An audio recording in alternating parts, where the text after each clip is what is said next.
નમસ્કાર મિત્રો, મારી યુટ્યુબ ચેનલ પર આપનું હાર્દિક સ્વાગત છે। આજના તાજા સમાચાર।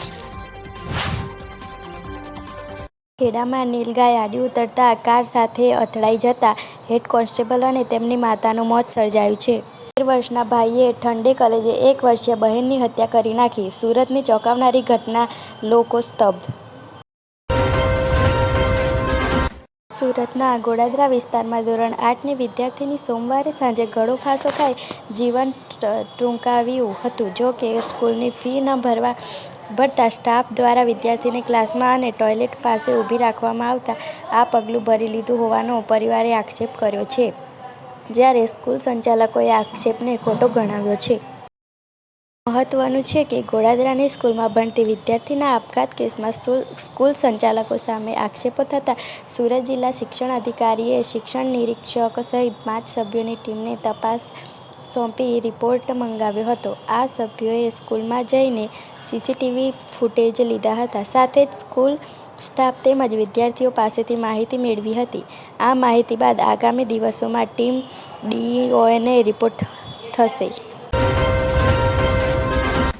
જો મિત્રો, અમારી ચેનલ પર તમે નવા હોય તો અમારી ચેનલને સબસ્ક્રાઇબ જરૂરથી કરજો। માં પ્રવેશ રોકવાનો પ્રયાસ કરી રહેલા હેડ કોન્સ્ટેબલને ટ્રક કચડી નાખતા ઘટના સ્થળે જ મોત સર્જાયું છે।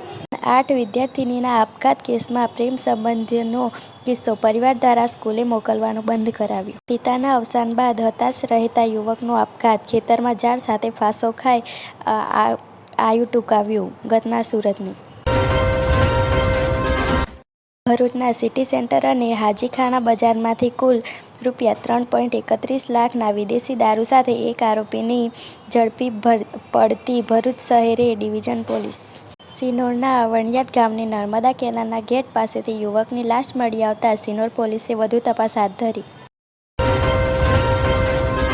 શાકભાજી ફળ વેચવા જઈ રહ્યા હતા, રસ્તામાં કારને ભેટ્યા 11 લોકો। બનાસકાંઠામાં વિદ્યાર્થીને ઢોર માર મારવાની ઘટનામાં 2 શિક્ષકો સામે પોલીસ ફરિયાદ નોંધાઈ।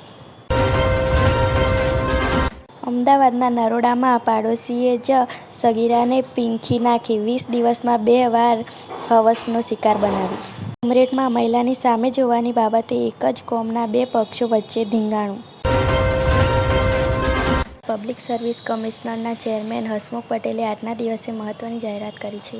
પાલિકા, જિલ્લા પંચાયત, તાલુકા પંચાયત તેમજ પ્રસંગોપાત ખાલી પડેલી પેટા ચૂંટણી, સામાન્ય ચૂંટણીની તારીખોની જાહેરાત થઈ શકે છે।